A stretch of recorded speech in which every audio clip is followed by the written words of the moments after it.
कि विदित होंगे कि इस भूमि परिसर में सभी लोग उपस्थित हैं अपने शिक्षा को लेकर। शिक्षा एक सबसे महत्वपूर्ण चीज होती है जो हम सभी लोग उसे ग्रहण करते हैं। शिक्षा के माध्यमों को लेकर बताया जाता है कि शिक्षा तीन ही रूप में पाई जाती है और उन तीन रूपों के लिए यह हमारे वरिष्ठ प्रबंधक आदरणीय साधु जी के कर्म कमलों द्वारा उपस्थित इस भूमि पर प्रांगण में उपस्थित हैं, जो अग्रसरित हैं और आगे बढ़ने का कार्य करते हैं। आप उस पीढ़ी में आप सभी लोग उपस्थित हैं, आगे बढ़ने का मार्ग भी रास्ता बताते हैं। हम सभी लोगों के मार्गदर्शक, हम सभी लोगों के पथ प्रदर्शन करने वाले आदरणीय साधु जी यादव को मैं अपनी वाणियों से आसमर्थित करता हूं, ताकि इस दिव्य स्वागत के रूप में आप सभी लोग जानते होंगे कि हिंदी के महान कवि सुमित्रा नंदन पंत जी एक अपनी वाणियों को प्रस्तुत किए थे, जो भूमियों को और दर्शाने वाले भव्य निर्माण को प्रदर्शित करती है, जो लिखे थे सुंदर और स्पष्ट वाणियों में कि जो भरा नहीं भावों से, जो भरा नहीं भावों से कहती जिसमें रसमार नहीं, वह हृदय नहीं वो पत्थर है जिसमें स्वदेश का प्यार है। तो आज हम सभी लोगों के बीच में यह गरिमा प्रतिष्ठा और सम्मान मिलता है किसी कर्म करोड़ों द्वारा जो आदरणीय हमारे उपस्थित बीच हुए हैं साधु यादव जी के, और इन भव्य स्वागतों के लिए हम सभी लोग 60वें वार्षिक महोत्सव के रूप में प्रस्तुत किए हुए हैं।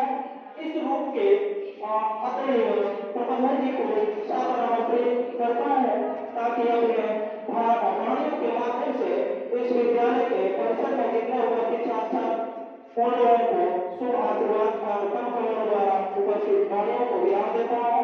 जय हिंद, जय भारत।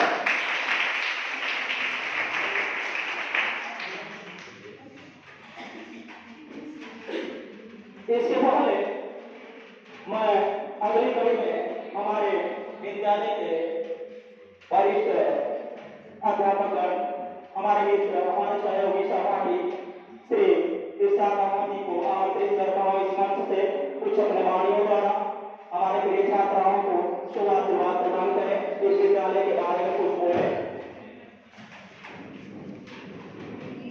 आदरणीय अध्यक्ष महोदय, शिक्षक छात्र और आए हुए आज इस महाविद्यालय परिवार के 6ठे वार्षिक उत्सव के अवसर पर विद्यालय परिवार की तरफ से, साथ ही शिक्षकों की तरफ से आप सबको ढेर सारी शुभकामनाएं। वार्षिक उत्सव महाविद्यालय परिवार का एक ऐसा कार्यक्रम होता है जिसमें वर्ष की तमाम पूरे वर्ष की जो कमियां होती हैं, जो खूबियां होती हैं, उन सबको समेटे हुए एक ऐसे कार्यक्रम के साथ इसका आगाज होता है जिसमें व्यक्तिगत विकास की जो कार्यक्रम है, चाहे वो संगीत के कार्यक्रम हो, चाहे भाषण के कार्यक्रम हो, चाहे इससे संबंधित कोई भी कार्यक्रम हो, सामाजिक रूप से कार्यक्रम हो, इन सब कार्यक्रमों के द्वारा छात्रों के अंदर जो व्यक्ति का विकास है, जो पर्सनालिटी डेवलपमेंट है, उस सबको और बेहतर कराने का एक प्रयास होता है। विद्यालय का एक ऐसा अवसर होता है जिसमें एक समय पर, एक दिन में, एक वर्ष की तैयारियों को परखने का अवसर होता है। और यही कारण है कि जितने भी वार्षिक उत्सव होते हैं, उन वार्षिक उत्सवों में महाविद्यालय परिवार की जितनी भी छात्राएं होती हैं या जो को एजुकेशन में छात्र होते हैं, उनके द्वारा महाविद्यालय परिवार ने पिछले एक साल में कैसा काम किया है या महाविद्यालय परिवार के शिक्षकों ने कैसा काम किया है, उन सब की परख भी होती है। इस सब को देखते हुए मैं कह सकता हूँ कि पिछले आधे एक घंटे से जो चीज या जो कार्यक्रम आप लोगों ने प्रस्तुत किया है, बगैर बहुत तैयारी के वास्तव में सराहनीय है और संचालन भी बढ़िया हुआ। उसके लिए मैं आप सबको बधाई देता हूँ।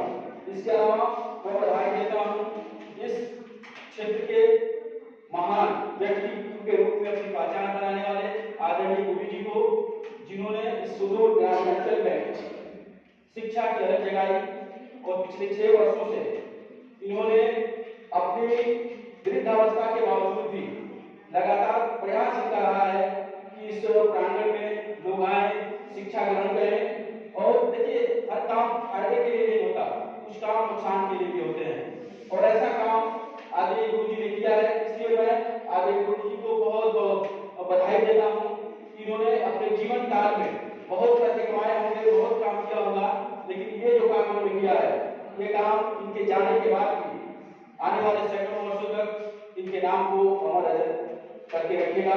ये वास्तव में बड़ा ही महान कार्य है। इसलिए मैं चाहूंगा कि कार्यक्रम के आखिर में इस महान व्यक्तित्व के आशीर्वाद को आप साथ में लेके जाएं और आप साथ भी करें, व्यवहार बनाएं।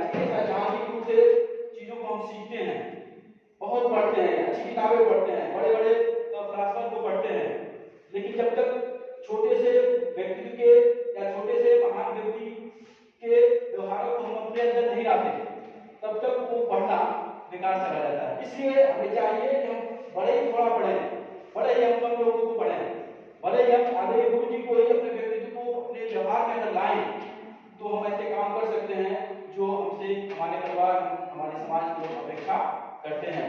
तो हम आदरणीय गुरु जी से चाहेंगे कि अपने अंतिम कार्यक्रम के अंतिम क्षणों में ऐसे आशीर्वाद दें, ऐसे मार्गदर्शन दें आप लोगों को, ताकि ये आपके जीवन में आगे बढ़ने में प्रेरणा का स्रोत बने। आदरणीय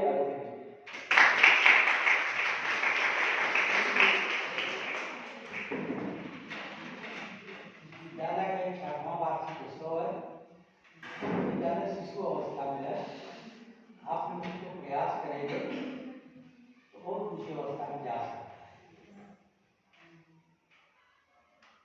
और अब तक जितने भी लोग आए हैं,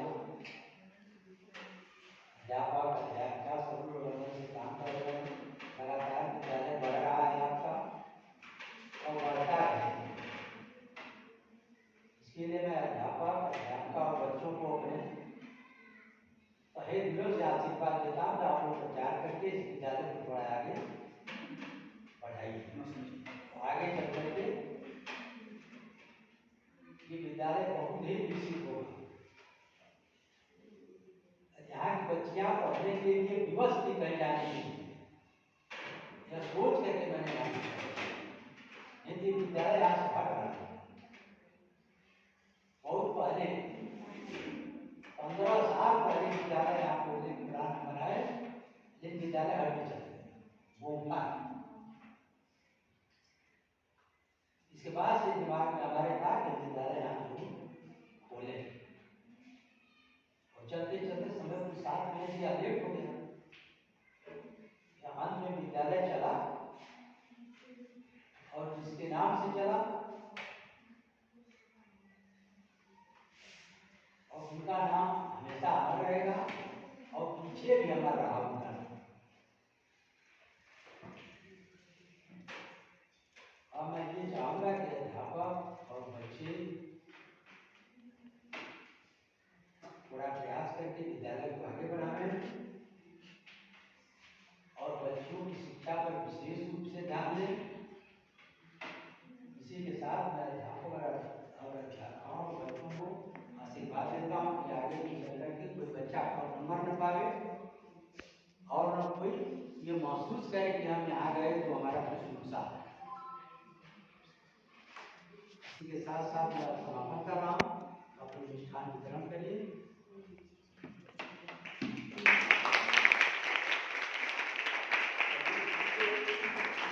कार्यक्रम को समाप्त किया जा रहा है और आप लोग आने के लिए भी बोल दीजिए, जितनी संख्या आ जाए इतनी डेली रहेगा इसकी डबल। हाँ, ये आपसे एक तरीके से रिक्वेस्ट भी है कि आप लोग कंटिन्यू रहें विद्यालय में, डेली आइए। इसमें आपका एक ऐसा है 2-3 साल आपको मिले हैं, इसे वापस आना नहीं है जीवन में, ठीक है ना। तो जिस काम के लिए आपको समय दिया गया है, इस काम में लगाइए, इसका बेनिफिट आपको आजीवन मिलेगा। इसलिए विद्यालय में आइए, डेली एक नई चीज आप सीखेंगे। हम प्रयास करेंगे, हम हैं राजेश सर मैडम है, कि आप लोगों को कुछ ऐसा सिखाया जाए जो आपको जीवन में प्रेरणा का स्रोत बने, आपको आगे बढ़ने में मदद करे। आप आएंगे तभी ऊर्जा आती है। देखिए, कक्षाओं में जब संख्या होती है 10, 20, 50, 100, उतना ही ऊर्जा के साथ पढ़ाने की इच्छा होती है।